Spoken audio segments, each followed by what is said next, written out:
So in general, I work with technologies that create moving images like television or cinema or computer games or all these different media. And what I try to do is I try to translate different media from one into the other.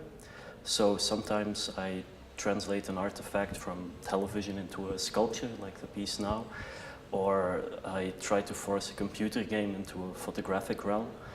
And I consider it in a way as if you have languages, if you treat media like languages,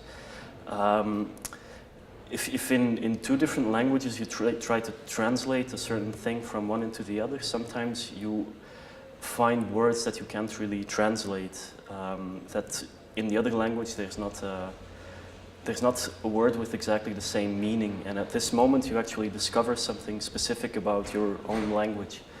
And I try to think of media in a way like as if they are a language. They're not really a language, but you can treat them like that.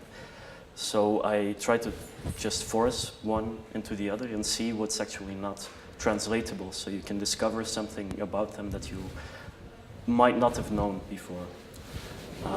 Then in this specific piece that I have here, what I try to do is actually I wanted to take white noise from television. It's when the TV doesn't have a signal, so it just creates, we call it snow in Dutch. And I wanted to recreate it now because television is actually on its way out. It was the dominant medium for the last 50, 60 years. And now it's being replaced and it's mutating into a different form.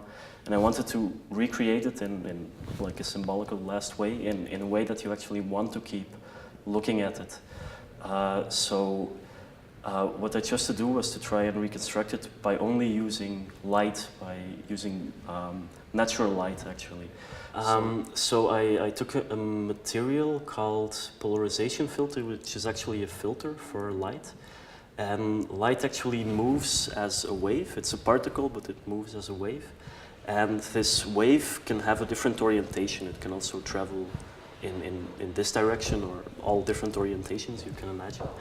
And this filter only lets one orientation pass. So in diffuse light, like the light around us is now, you have all different kinds of orientations.